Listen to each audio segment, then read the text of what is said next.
Boa noite. É apresentado como uma das maiores ameaças, se não a maior, às democracias ocidentais. Mesmo se a designação de populismo não é inequívoca e muito menos pacífica. Certo é que, na Europa em particular, os partidos ditos populistas se têm multiplicado e crescido. E que nos Estados Unidos, Donald Trump começa agora a cumprir aquilo que prometeu, alguns dirão ameaçou ao longo da campanha eleitoral. É neste quadro que vamos discutir o populismo com os convidados Marcelo Rebelo de Sousa. Muito obrigado por ter vindo. Boa noite. É um gosto recebê-lo. E os cientistas políticos Mónica Brito Vieira e João Pereira Coutinho. Boa noite também. Muito obrigado. Começamos com o enquadramento do tema, numa peça do jornalista Ricardo Alexandre, com uma certeza de que o nosso mundo está mesmo a mudar nestes dias. From this day forward, it's going to be only America first. America first.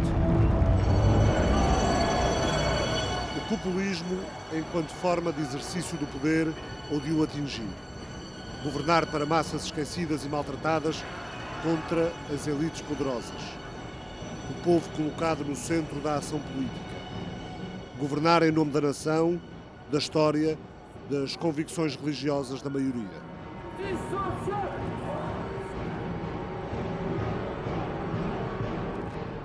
Foi assim com Slobodan Milošević, na ex-Jugoslávia, assim governou o antigo aparachico comunista de Belgrado e assim governaram réplicas e imitadores no país deixado por Tito.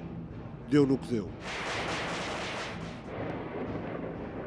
Na América Latina, tirar da miséria uma parte significativa da população, efetivamente excluída de algum bem-estar, resultou no exercício autoritário do poder e no governo direto, muitas vezes através dos média ou contra os média. Lo que Globovisión hizo antenoche fue una abierta y clara incitación a que me maten a mí. Depois de Chávez veio Nicolás Maduro, mas o sufoco económico não dá descanso ao populismo venezuelano.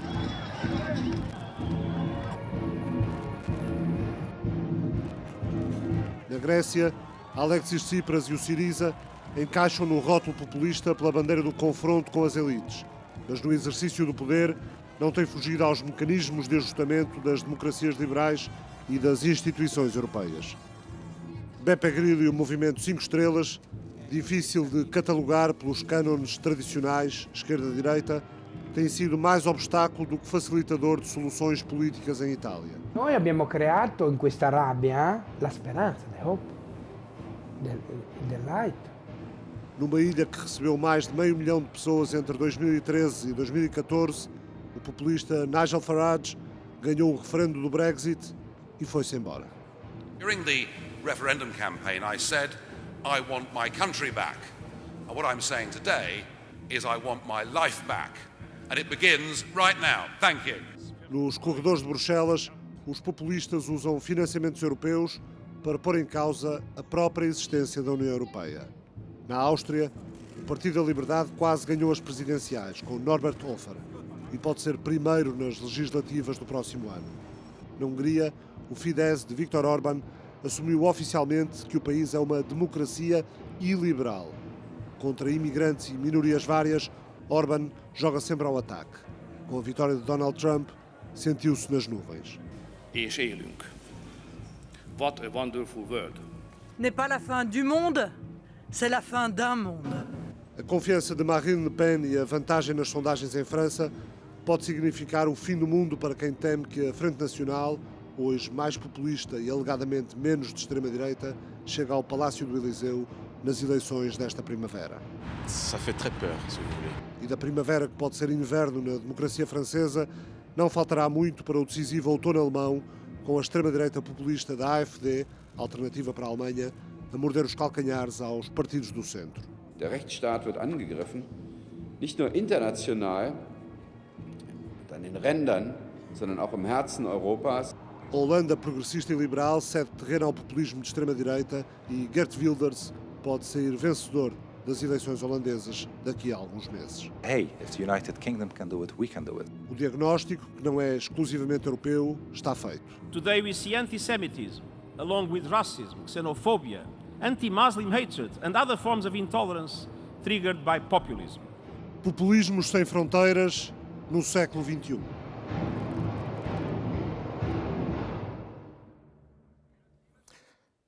O Sr. Presidente da República tem citado várias vezes e tem-se colocado ao lado de muitas declarações de António Guterres. Ele enunciou aqui os perigos. A pergunta é, as democracias ocidentais liberais que se seguiram aos totalitarismos do século passado estão em crise ou podem mesmo falir? Há aqui um risco de termos um regresso a um velho mundo que não queríamos. Ora bom, em primeiro lugar queria agradecer o convite que o Sr. Jaime Gama, que ali está, me formulou e que tive muita honra em aceitar. Queria cumprimentar a Fundação Francisco Manuel dos Santos pelo seu papel pedagógico notável no nosso país, cumprimentando o Sr. Alexandre Soares dos Santos, e já agora, estando aqui na RTP, que ela conhece muito bem, de outras andanças, cumprimentar o Sr. Gonçalo Reis. Cumprimentar os colegas de debate, professor nesta área e o Carlos Daniel. Muito obrigado. Bom, eu, enquanto professora, já lá vão quase 40 anos, não se chamava populismo. Estudei um pequeno fenómeno que fui agora rever e que foi, de alguma maneira, uma espécie de germen desta realidade que hoje tanto nos ocupa na Dinamarca. Chamava-se Partido do Progresso. O Partido do Progresso era um grande tema de debate nos politólogos em meados dos anos 70, final dos anos 70, princípios dos anos 80. Estava a estudar partidos políticos para a minha tese de doutoramento e de repente surge aquele partido. Um senhor chega à televisão, mostra a declaração de imposto e diz: eu não pago nem mais um imposto. Vejam aqui, 0. E convido todos os outros que não queiram pagar impostos a seguirem-me e formarem um partido. E formou o partido e menos de 2 anos depois era o segundo partido dinamarquês. Essencial para a manutenção do governo. Não foi aceito da coligação do governo, mas foi apoiante parlamentar do governo. E qual era o discurso? Eu, na altura, analisei isso e na minha tese de doutoramento falei disso. O que é que eu pensava naquela ocasião? Vale a pena comparar com o que se passa hoje. Primeiro, era evidente que havia um líder forte e líder que apelava diretamente ao povo. Segundo, passava à margem de quaisquer regras constitucionais. Se era preciso violar a Constituição, violar a lei, ultrapassá-las, era preciso fazê-lo mesmo. Depois, o discurso era um discurso muito apelativo. Dizia às pessoas o que elas queriam ouvir. Não pagar impostos, porque se não pagarmos impostos, é a melhor maneira de nós acabarmos com o Estado que temos, com a diplomacia que temos, com a burocracia que temos, com a realidade que temos. Estava assim, meados dos anos 70. A Dinamarca não fazia parte deste fenómeno hoje que é a União Europeia. Estava-se na ressaca da primeira crise petrolífera. A Dinamarca já tinha uma população migrante apreciável e, portanto, o discurso rapidamente foi daí para o discurso anti-imigrantes. Mas depois eu, na análise que fazia, dizia o seguinte: há uma crise no sistema de partidos, porque os grandes partidos, e ali havia a tradição das coligações, os grandes partidos estão a evoluir para partidos que vão buscar votos a qualquer sítio, que os anglo-saxónicos chamavam catch-all parties. Prometem uma coisa à direita, outra à esquerda, prometem coisas contraditórias, querem ganhar votos. Daí o aparecimento de partidos de contestação, que seguiram depois outros caminhos. Segundo lugar, havia nitidamente uma sensação de mal-estar em relação ao que era a nova realidade decorrente da crise petrolífera. Era muito convidativo propor ou regresso ao passado, ou fórmulas muito simples, aparentes, sedutoras, mesmo se não execuíveis, mesmo se não verdadeiras, de resolução dos problemas. Havia uma descolagem do sistema de partidos relativamente às realidades económicas e sociais. As instituições estavam, de alguma maneira, a ser ultrapassadas por novos fenómenos. E tudo somado, havia muitos outros fatores, mas tudo somado, àquela escala, eu examinei aquela realidade muito pequena. Era um fenómeno novo, que aliás foi reproduzido logo a seguir na Noruega, pelo Partido do Progresso norueguês. E que foi, na Europa, talvez um primeiro exemplo. Claro que depois o senhor, chamado Morgan Glistrup, acabou na cadeia, acabou por pagar os impostos todos e mais alguns. O partido foi substituído na liderança, regressou mais tarde à liderança, mas nunca mais teve a carreira que esperava vir a ter. Vistos os pontos de contato, há moral da história, há uma moral da história? Se eu chamo isto à colação, é porque, de alguma maneira, ali se encontrou um conjunto de causas, que para mim eram causas, umas económicas, outras sociais, outras políticas, outras institucionais, que representavam uma nova realidade e o desconforto perante a nova realidade, que permitia o aparecimento deste tipo de fenómeno. Olhando para a realidade de hoje, nós temos que já houve vários choques petrolíferos, mas hoje temos mais do que isso. Para muitos temos uma revolução em vários domínios tecnológicos, económicos, sociais, que deixa para trás camadas da população. Além da crise económica, temos da crise dos refugiados. uma realidade. Se pensarmos na Europa, eu não estou a falar nos populismos antigos, nos populismos sul-americanos, caudillismo. Se pensarmos na Europa, temos uma realidade que é uma realidade que permite ecoar de forma mais vasta aquilo que eram fenómenos individualizados. Depois temos o desajustamento dos sistemas de partidos, porque depois esses partidos que queriam apanhar tudo converteram-se em partidos de cartel. Precisam do poder para se perpetuar no poder. Perderam doutrina, perderam ideologia. E não perceberam, aproximaram-se uns dos outros. Os partidos não perceberam isso? Alguns perceberam, e portanto, em alguns países o ajustamento tornou mais difícil estes fenómenos, outros não perceberam. E em muitos casos não perceberam. E por não terem percebido, os sistemas de partidos colaram da realidade. A realidade acelerou. Aquilo que se passava a um determinado ritmo hoje é mais vasta, globalização, ou regionalização, ou continentalização, e muito mais acelerada. Há meios de comunicação que não havia na altura. Na altura o senhor chegou à televisão e disse, na televisão, hoje tem internet. Hoje há internet, hoje há Twitter, hoje há Facebook, hoje há realidades de intervenção muito mais diretas. E, portanto, isto só para lhe dizer que, embora, naturalmente, depois podemos discutir quais as definições de populismo. Claro, vamos a isso. Mas que a melhor maneira de enfrentar este fenómeno não é negá-lo, não é olhar para ele e rotulá-lo apenas, e, sobretudo, é olhar para as causas e ver o que se pode fazer nas causas para reduzir as hipóteses do seu aparecimento e do seu crescimento, ou, tendo crescido já, o que se pode e deve fazer em alternativa para o reduzir, o limitar e vitalizar. Não tem dúvida de que esse é um combate combate necessário. À pergunta, portanto, é evidente que houve fenómenos no sistema de partidos, no sistema de governo, no regime político, no funcionamento da democracia, que tornaram apetecível este fenómeno. Soma isso, que o direito e a política, como eu tenho dito várias vezes, estão sempre atrasados em relação à economia, à ciência, à tecnologia, à economia, às finanças, sempre. As instituições estão ou descoladas da realidade ou muito atrasadas no lidar com os fenómenos. Está um caldo de cultura que torna mais propício, na minha modesta opinião, muito daquilo que estamos a começar a discutir. Mónica Brito Vieira, bem-vinda também. A Mónica é professora universitária, atualmente na Universidade de York, em Inglaterra, portanto viveu, posso dizer, o Brexit e já lá vamos absolutamente por dentro. É doutorada também em História do Pensamento Político e Ciência Política. A pergunta é a mais linear possível. Há uma relação inevitável, até depois de ouvir o professor, e esta conclusão entre democracia e populismo, ou seja, por vivermos em democracia temos que pagar o preço de ciclicamente enfrentarmos populismos? Eu penso que há uma relação intrínseca entre democracia e populismo, no sentido em que, há vários sentidos, obviamente, mas em que democracia e populismo ambos têm a ver com a ideia de soberania popular.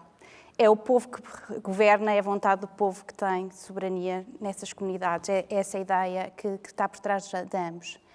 Mas depois há outra questão importante, que é a democracia é uma promessa de participação no exercício desse poder. E há uma promessa que, quando realizada institucionalmente, envolve sempre alguma exclusão. Ou seja, nós somos soberanos, mas não governamos. E essa exclusão, dadas certas condições, pode gerar uma revolta populista, no sentido, o poder foi-nos roubado, queremos voltar a exercê-lo. E é essa a promessa do populista, é mobilizar camadas marginalizadas e excluídas, dando-lhes de voz e participação no exercício do poder. E hoje há indiscutivelmente mais gente a sentir isso. E há muita gente a sentir isso. Por múltiplas razões, por razões que têm a ver com o processo de globalização e por certas marginalizações que ele produziu, mas também por um desfazamento dos partidos em relação ao eleitorado. Os partidos dependem menos da sociedade e do eleitorado do que dependem do aparelho de Estado. E, portanto, de certa forma, eles representam o Estado perante o eleitorado em vez de representarem o eleitorado no Estado. E essa inversão gera essa sensação de exclusão, de afastamento, de alienação, de eles não querem saber de nós, eles não conhecem a nossa experiência, este nós e eles, que é esta espécie de disjunção que os populistas exploram extraordinariamente. E eles são os que mandam? E eles são os que mandam, eles são a elite, e a elite aqui é uma elite que moralmente é corrupta, que é uma elite que não é virtuosa, que é uma elite que serve do aparelho de poder para avançar os seus próprios interesses, e nós, o povo virtuoso, que paga impostos, que é honesto, que trabalha e que estamos a ser explorados. Esta é uma espécie de mapa moral do populismo. Portanto, não é só o populismo, diz-se correntemente que o populismo é uma ideologia pouco substantiva, no sentido em que não me oferece uma visão substantiva da sociedade, daquilo que lhe dá valor, daquilo que nós devemos procurar coletivamente. É muito mais sobre a estrutura de divisão de poder nessa sociedade e, portanto, esta contraposição entre elite e povo. E uma promessa de que o povo volte às rédeas do poder e volta a ter controle e volta a ter autonomia política. Isso agrava-se com os poderes transnacionais, ou seja, as instituições internacionais, os tratados, os não eleitos que acabam por determinar a vida das pessoas. As pessoas, além de pensarem que aqueles que elegem não fazem nada por elas, também começam a perceber alguma impotência nos eleitos nacionais. Exato. Eu penso que há esse efeito em que as próprias forças políticas que estão no poder e se revezam no poder dizem muitas das vezes que há constrangimentos fortes ao exercício da soberania nacional e, portanto, que o que as pessoas querem não podem ser feito, tem que ser feito num enquadramento que restringe imensas opções. E as pessoas veem que não se veem representadas nem aí, nem nos poderes transnacionais, porque a ligação democrática entre uns e outros e representativa é muito mais difusa aí. E, portanto, há uma espécie de promessa que, digamos que é bastante difícil de cumprir, de que vamos tomar conta dos nossos destinos. Estes slogans que nós vimos, America First, Let's Take Back Our Country, etc., são estas promessas de exercício de uma soberania efetiva. Vamos tomar conta das nossas coisas, vamos poder fazer as leis como queremos, vamos poder regular ou desregular como queremos, etc. Vamos renunciar a tratados, vamos nos libertar de quem os negocia por nós. Esta ideia da autonomia política de soberania, que fisicamente até se manifesta na construção de muros, não é? Porque os muros, quer dizer, esta comunidade define a sua identidade intramuros, assume a sua integridade territorial e toda esta questão do muro é uma espécie de metáfora visual da soberania que se ganha. E que nós definimos quem conta como povo, quem está dentro, quem está fora. E definimos agora os nossos destinos dentro destes muros que construímos. E é um fenómeno físico muito visível desta ideia da soberania volta para nós, que Trump está a fazer, mas também que na Hungria se fez, também se construiu muros. E, portanto... E o Áustria primeiro também era um slogan de offer na campanha. Exatamente. Trago à conversa também o João Pereira Coutinho, igualmente professor universitário, também cronista conhecido, doutorado em Ciência Política e Relações Internacionais. João... Ouvimos aqui o elencar de um exemplo que tem décadas, pelo professor Marcelo Rebelo de Sousa. Ouvimos a Mónica a enquadrar questões que, no fundo, eu diria, se podem aplicar ao contexto norte-americano, de que todos estamos a falar por estes dias, e também a este contexto europeu, onde há causas comuns, ou seja, o contexto é idêntico, as causas também podem ser idênticas? Bom, boa noite. Existem causas comuns, mas, apesar de tudo, eu acho que o populismo americano e o populismo europeu são diferentes em aspectos muito substanciais. Em primeiro lugar, ao olhar para o fenómeno populista, normalmente, ao ler os textos que têm sido publicados sobre este espectro que paira sobre a Europa, há um pouco a ideia de que o populismo é uma espécie de castigo divino que caiu não se sabe bem de onde. Não é? É um meteorito que caiu e, portanto, agora nós não sabemos o que fazer a isto. Eu acho que o populismo é um fenómeno que nasce no interior das democracias liberais, porque as democracias liberais e o sistema partidário deixaram de responder e deixaram de fazer o papel que lhes competia. De certa forma, é como se eu dissesse que o populismo é uma espécie é termos a democracia com sintomas febris e até já com alguns momentos de delírio, digamos assim. E isso Quanto a mim, é a minha interpretação, e não é uma interpretação apenas minha, existem vários autores que têm escrito sobre isto, eu creio que hoje a grande dicotomia que existe não é uma dicotomia entre o populismo, de um lado, e do outro lado a democracia liberal. Eu, neste sentido, eu concordo com autores, John O'Sullivan, John Font, etc., que dizem que hoje a grande dicotomia que estamos a viver na Europa é uma dicotomia entre populismo e aquilo que designam como pós-democracia. Ou seja, o populismo toda a gente sabe o que é. Ou seja, é basicamente a existência de movimentos que falam em nome do verdadeiro povo, contra as elites, mas não só contra as elites, também contra os imigrantes e os estrangeiros.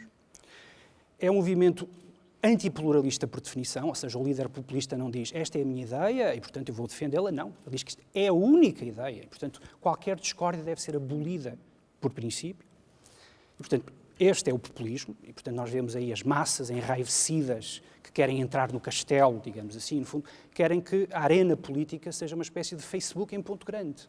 Tudo tem que ser imediato e, portanto, elementos de mediação têm que ser abolidos, quando nós sabemos que nas nossas sociedades os elementos de mediação são fundamentais. Nós não fazemos justiça por mãos próprias, existem tribunais, nós não governamos diretamente, existem representantes e etc, etc, etc. Portanto, de um lado temos o populismo, mas do outro lado temos um processo que se foi aprofundando na Europa, este fenómeno pós-democrata, e que significa essencialmente que uma parte muito substancial da nossa vida democrática hoje não passa pelos mecanismos tradicionais de partidos, parlamentos, passa-se muitas vezes em instituições não estatais que têm uma espécie de supremacia legal sobre os Estados nacionais. E aqui estou a falar, evidentemente, da União Europeia, mas não apenas da União Europeia. E, portanto, quando o debate é colocado neste extremo, e de certa forma, quer o populismo, quer a pós-democracia... Onde é que se pode fazer assim? Onde é que se pode encontrar o rumo? O grande problema é que, quando o debate se radicalizou desta forma, e de certa forma populistas e muitas vezes pós-democratas chegam quase a falar a mesma linguagem, ou seja, há uma linguagem quase confrontacional, de insulto. O que se passa é que o que existe a meio, que é o espaço da democracia liberal, dos parlamentos, dos partidos, foi como que esvaziado. E um dos fenómenos que se está a verificar é que o eleitorado que seria representado, por exemplo, por partidos de esquerda moderada, esquerda democrática, por exemplo, deixaram de ter essa representação. Isso foi visível, por exemplo, no caso do Brexit. Houve uma parte da vitória do Brexit é atribuída a um eleitorado de esquerda que deixou de ter representação no Labour.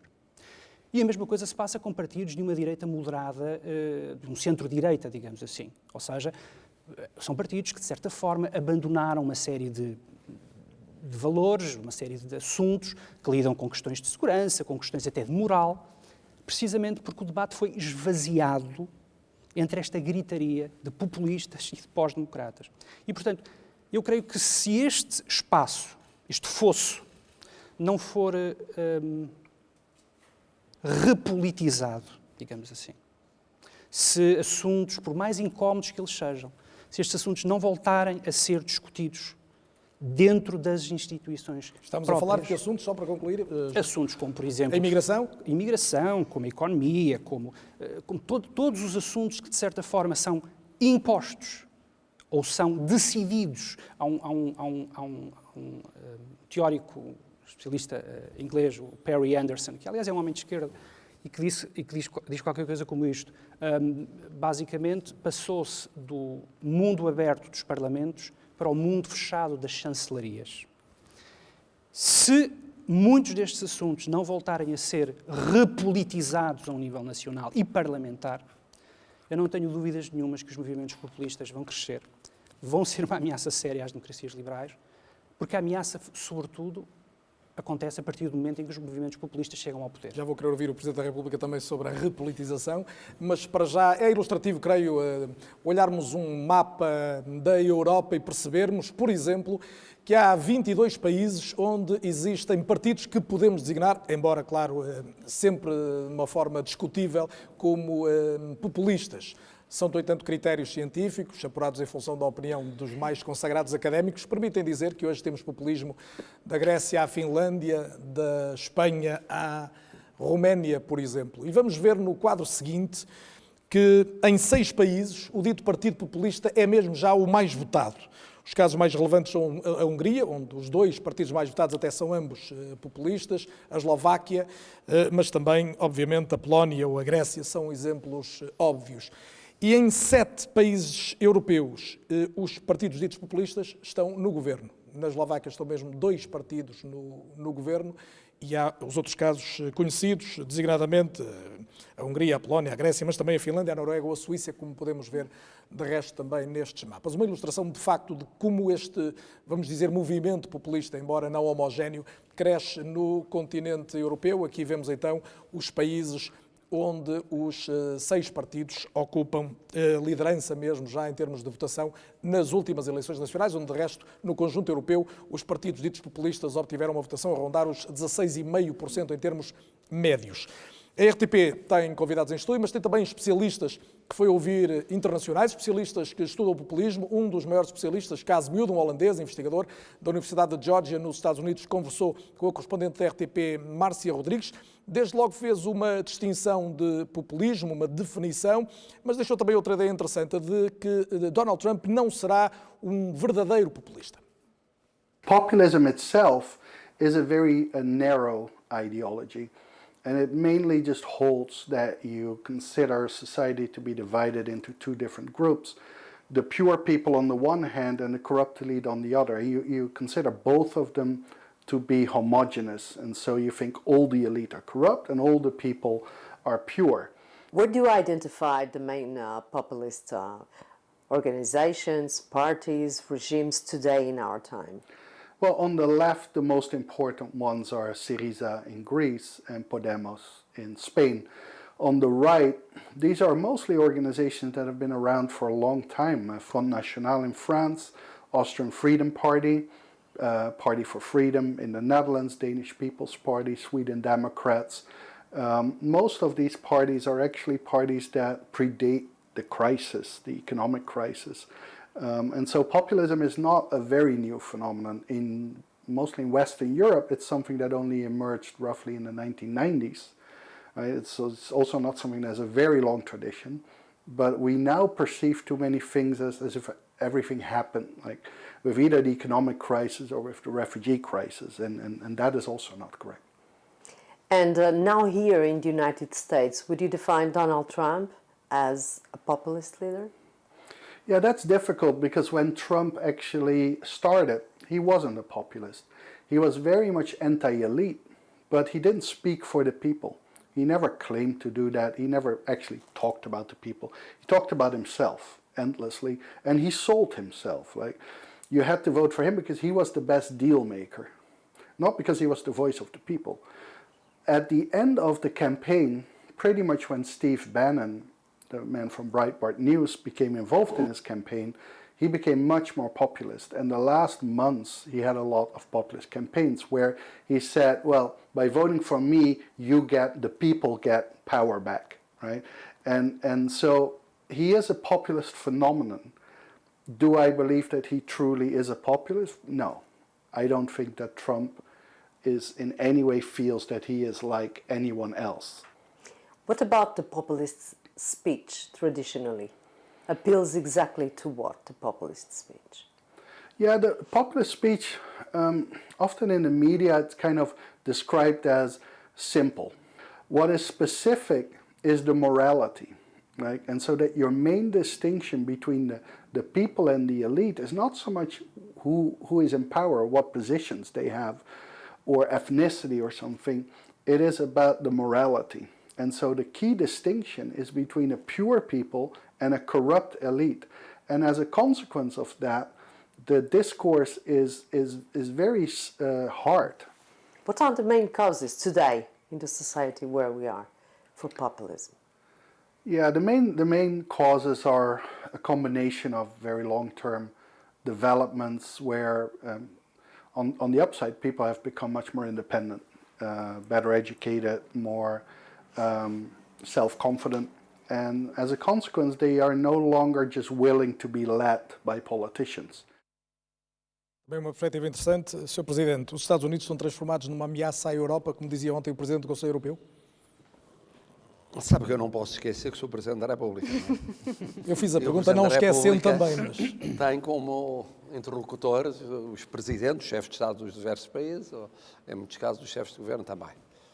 E, portanto, eu prefiro olhar para o fenómeno das causas. Eu também penso que o fenómeno norte-americano é diferente do europeu. É fácil juntar as duas realidades, mas tem histórias muito diferentes. O chamado populismo americano é antigo, tem várias linhas, de um lado e do outro, à esquerda e à direita, e, portanto, não tem muito a ver com este chamado populismo europeu, nomeadamente recente, embora eu tenha tentado argumentar no sentido que não é tão recente assim. A mim preocupa-me, sobretudo, porque esse é o papel do Presidente da República, é o papel do pedagogo. O que é que devemos fazer para resolver esta questão? Compete aos especialistas em ciência política, que estão ali daquele lado. Mas a questão Trump ou a questão populismo em termos genéricos? Já foi. Continuo a lembrar-me, não me posso esquecer, fazer, e eu concordo com o que eles disseram, completamente, o diagnóstico. Mas nesse diagnóstico, veja bem, temos, por um lado, fatores económicos. Aqui falou sobretudo de política, porque está entre gente com formação na área da ciência política ou do direito. Mas há, obviamente, razões económicas.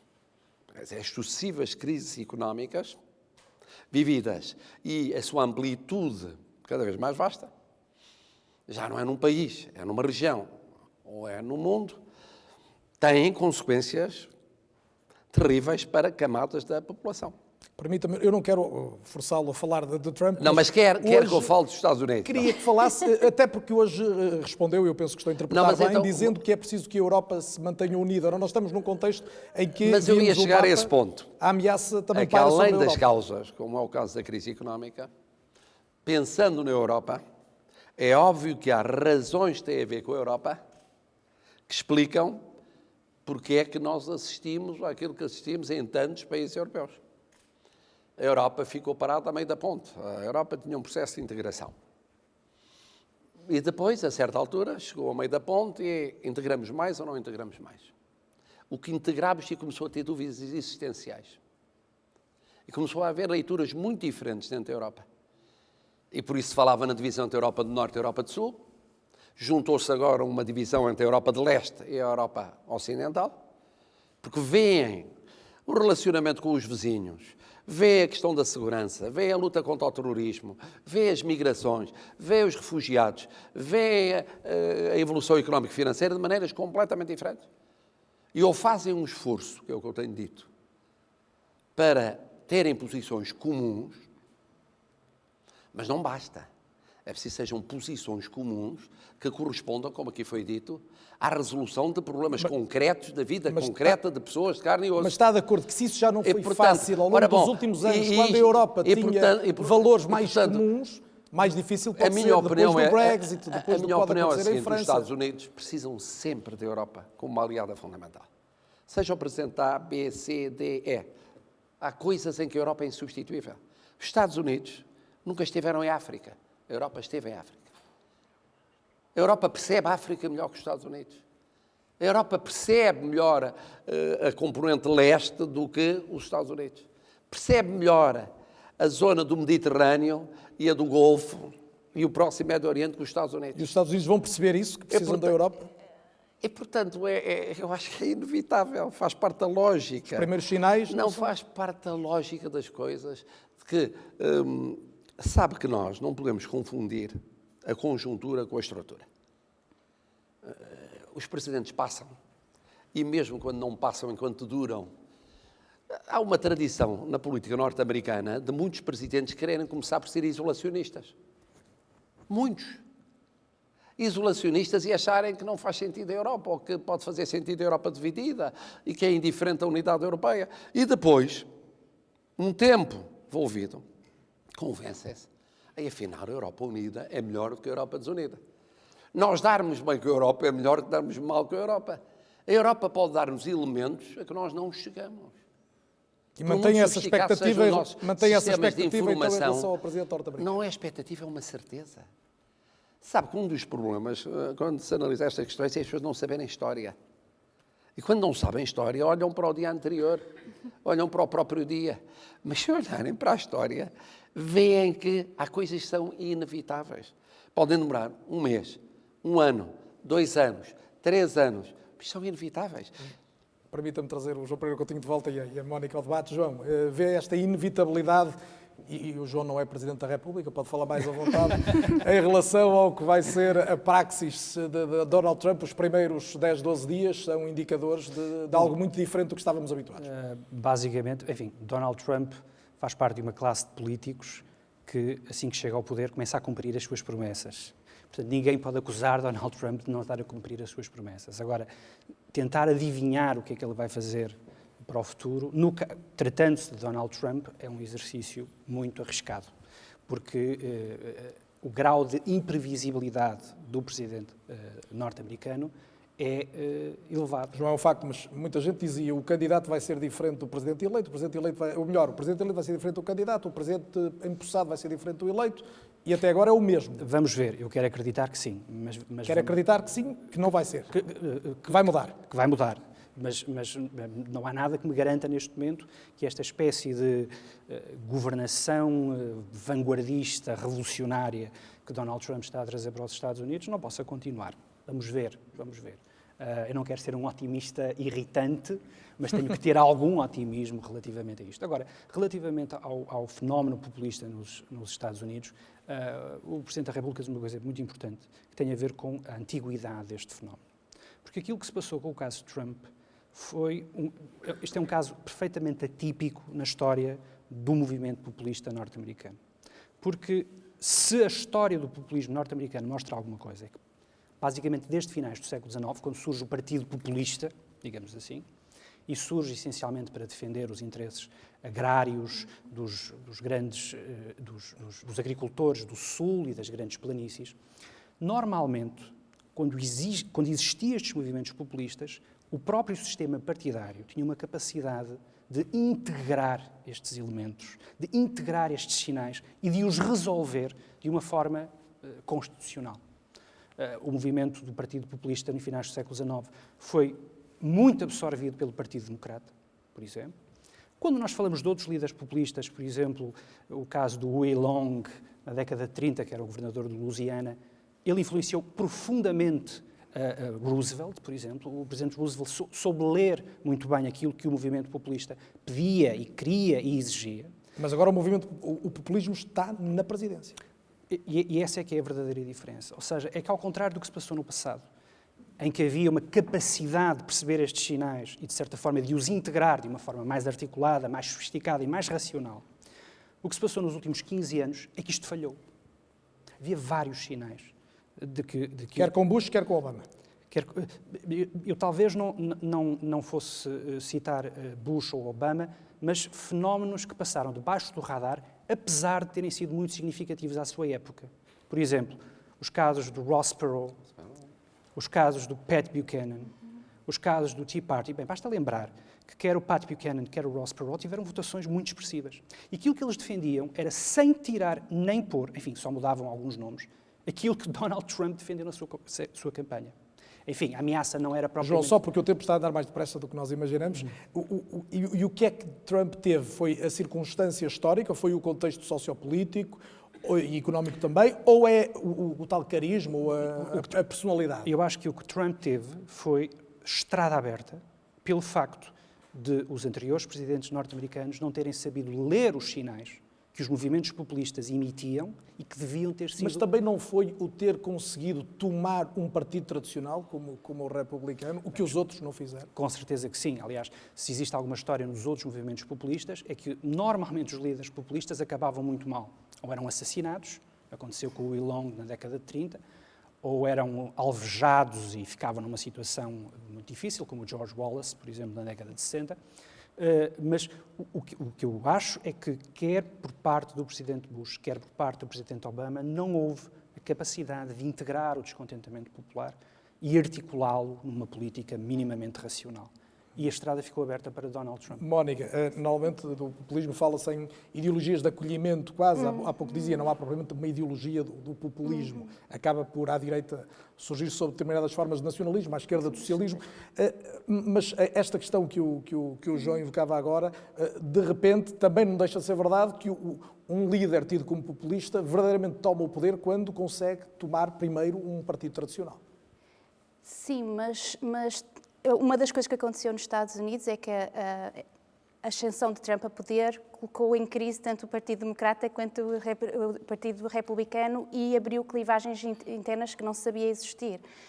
Sobretudo porque Trump foi ortogonal ao eleitorado de ambos os partidos. Ele falou a pessoas que não estavam a rever-se na representação que qualquer um dos partidos lhes dava. Ou seja, se o Partido Democrata tradicionalmente seria um partido dos trabalhadores, o Partido Democrata ultimamente é um partido dos profissionais em ascensão, em mobilidade social e dos estilos de vida, das questões da identidade. E esse já não fala aos trabalhadores, já tal white class, white trash, ou a classe trabalhadora americana branca e, sobretudo, a parte masculina dessa classe. Por outro lado, os republicanos, em termos económicos, são muito liberais, o Trump não é, mas em termos e são a favor de um Estado mínimo, e Trump é mais dúbio, ele acha que há de lugar à assistência social, a certa providência, e o Tea Party tinha pessoas que exatamente queriam alguma desta assistência social. A questão não era, e sobretudo, a questão não era tanto ela existir, mas quem é que devia aceder a ela, quem é que tinha direito, quem era merecedor dessa assistência. E Trump falou disso, falou a isso com um programa de obras públicas, falou a isso dizendo que ainda ia manter alguma assistência porque era necessária na doença, etc, etc. E este era um eleitorado que também não se revia já no Partido Republicano, que nunca quis este programa social. Portanto, basicamente, o que Trump conseguiu foi, de certa forma, chegar a bolsas do eleitorado que não se sentiam representadas nem num partido nem de outro e que estavam deserdados por ambos os partidos. E, basicamente, é por isso que, ideologicamente, aquilo que Trump propõe é um saco com coisas muito diversas economicamente e em termos, por exemplo, de E esse é um ponto sociais. de contacto para todos os movimentos populistas, no fundo, ir de encontro às pessoas que não se sentem representadas. O Presidente da República falava há pouco da questão europeia, portanto, é fatal falar de Trump nestes dias, mas, apesar de tudo, estamos na Europa e a Europa preocupa-nos com os sinais que surgem. A questão era se a Europa conseguia reagir. Eu há pouco lembrei que a Mónica, neste momento, trabalha em Inglaterra, viveu o Brexit de uma forma em que sentiu seguramente que havia ali uma clivagem, que havia um país a separar-se de um todo europeu. Foi assim que percebeu, de facto, esta realidade e, a partir daí, como é que a Europa pode estar unida e coesa para fazer com que os americanos, os Estados Unidos, percebam que precisam desta Europa?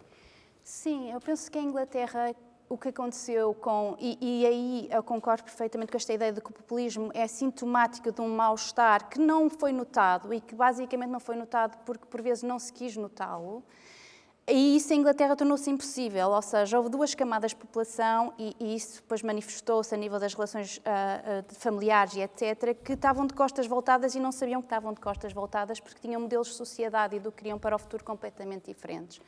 E nós temos, por um lado, uma sociedade inglesa cosmopolita, que viaja, que tem múltipla nacionalidade, que faz parte da economia do conhecimento, do desenvolvimento tecnológico, que acede ao exterior e ao interior com igual facilidade e que não está tão enraizada na localidade onde vive e nas comunidades.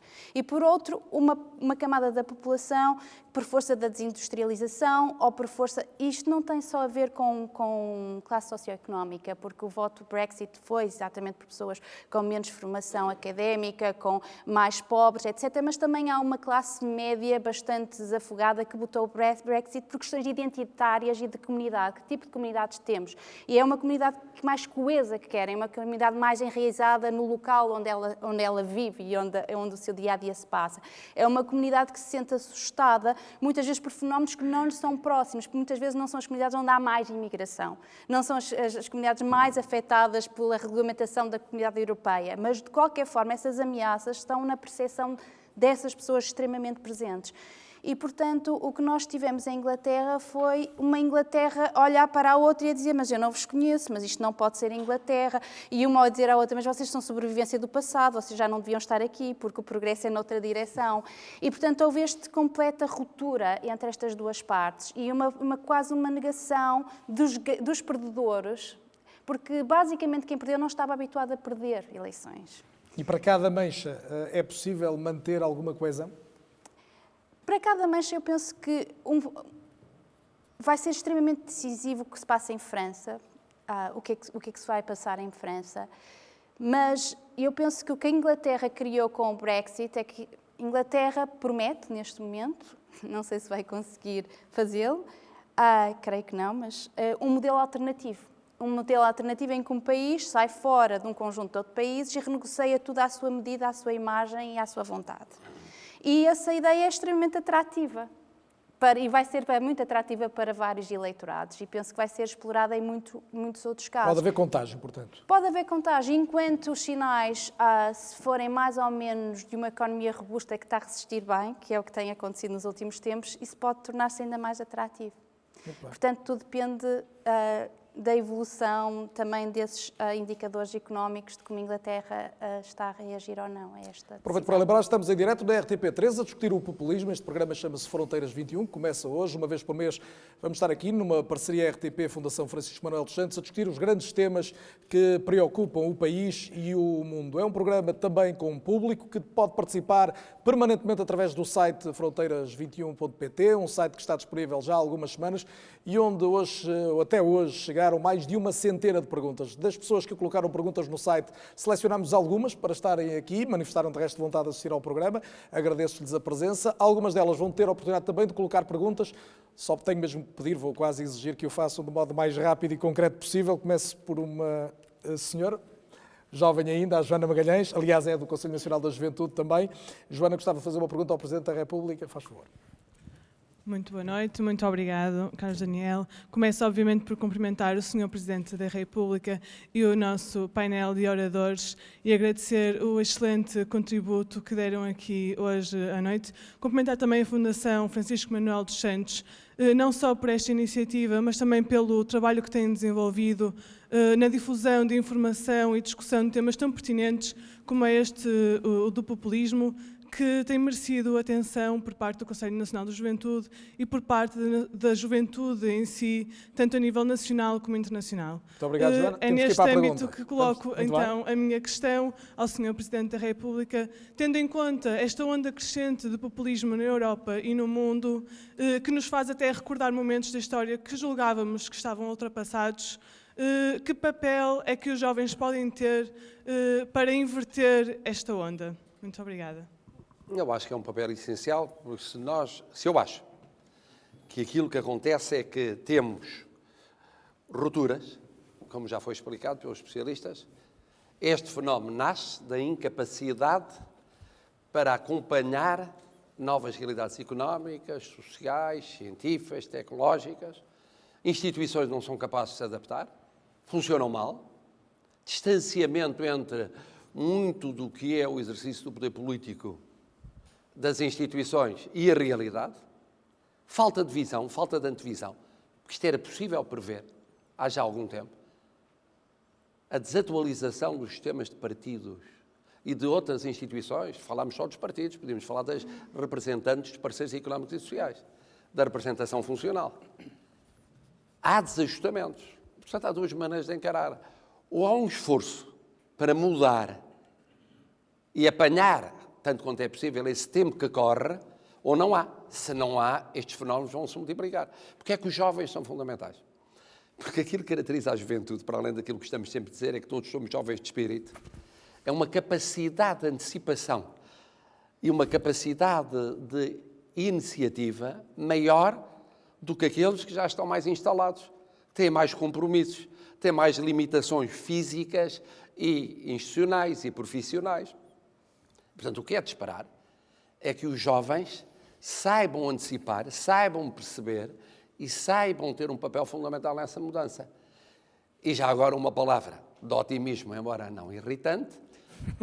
Uma das diferenças, também para puxar por Portugal justamente, entre a realidade portuguesa e outras realidades europeias, é que o nosso sistema político, apesar de tudo, tem uma plasticidade, também é mais novo, mas uma capacidade de adaptação dos partidos, da realidade política e de algumas instituições, infelizmente não todas, para se ajustar.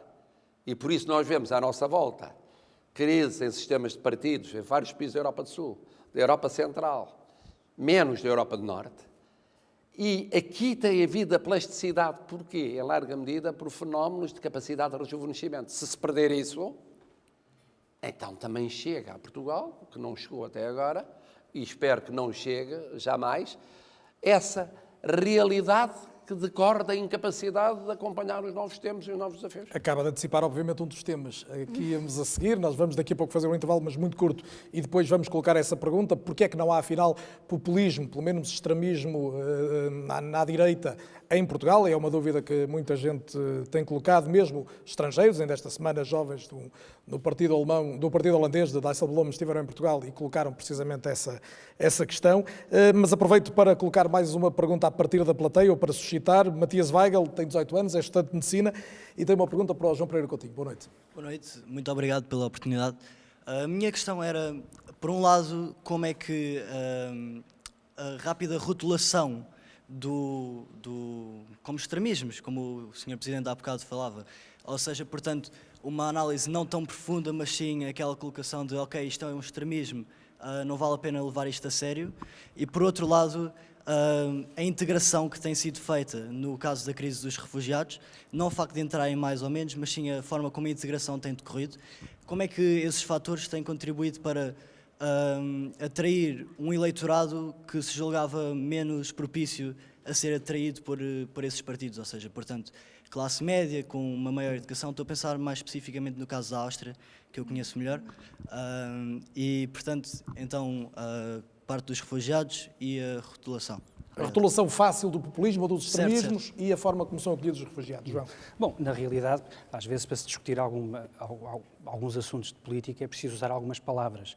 É evidente que eu sei que todas estas palavras, populismo, existem 50 interpretações, é uma ideologia, é um movimento, é uma forma de fazer política, é uma lógica de fazer política, enfim, existem várias definições e, portanto, tem que se começar por algum lado para se poder analisar alguns destes fenómenos. Agora, o que eu creio, para voltar ao ponto inicial, se esta hipótese de que, de um lado, existe essencialmente um grande populismo, mas do outro lado existe também uma espécie de pós-democracia que foi esvaziando progressivamente as democracias liberais, maioritárias, parlamentares, da capacidade de debaterem estas questões, eu acho que o problema não está apenas no impacto da imigração, ou dos refugiados, ou disto ou daquilo, porque qualquer democracia, desde que funcional, e qualquer sistema partidário é perfeitamente capaz de lidar com crises económicas, é perfeitamente capaz de lidar com o problema da imigração ou dos refugiados, se as coisas estiverem a funcionar. Mas se não houver uma arena de debate, que é uma arena de debate nacional, parlamentar, para estas discussões, se houver apenas vazio, é evidente que os movimentos populistas acabam por ocupar o vazio que foi deixado pelo sistema partidário tradicional. E é, em grande medida, isso que se está a passar. Referi o caso da Áustria. Ainda há pouco eu dizia que, no caso do populismo americano, o populismo americano tem uma história e foi emitindo sinais que os diferentes partidos, o Partido Democrata, o Partido Republicano, foram captando. Esses sinais também existiram na Europa. Ou seja, houve vários momentos, pelo menos nos últimos 20 anos, em que houve eurobarómetros, auscultações de opinião, etc., sobre, por exemplo, o que é que as pessoas pensavam sobre imigração ou sobre refugiados, etc. E o que se foi verificando é que foi havendo um desconforto crescente relativamente a estes tópicos. E o último estudo, ou pelo menos um dos maiores estudos, aconteceu em 2002, em que, de facto, o desconforto das populações europeias relativamente à imigração atingiu números muito elevados. E o que é curioso é que a comissão que foi encarregue de fazer este estudo, o nome desta comissão é Comissão de Inquérito sobre o Racismo e a Xenofobia na Europa. Isto não é uma forma intelectualmente séria de lidar com um debate desta magnitude. Porque a única forma séria de lidar com este debate, em primeiro lugar, é discuti-lo não em redes sociais, não em praça pública, não com pelotões de fuzilamento, mas é pelos partidos nos seus parlamentos. E também na televisão estamos a fazer E isso. também na Ainda televisão. vamos fazer durante mais cerca de meia hora. A pausa é muito curta, são menos de 5 minutos, para voltarmos a este debate sobre o populismo. Desde logo colocando essa questão, porque não há verdadeiramente populismo em Portugal, ou se houver opiniões contrárias podem surgir também, e designadamente como fazer para repolitizar, pegando esta ideia que o João Pereira Coutinho tocou ainda agora mais uma vez. O regresso é muito em breve, até já.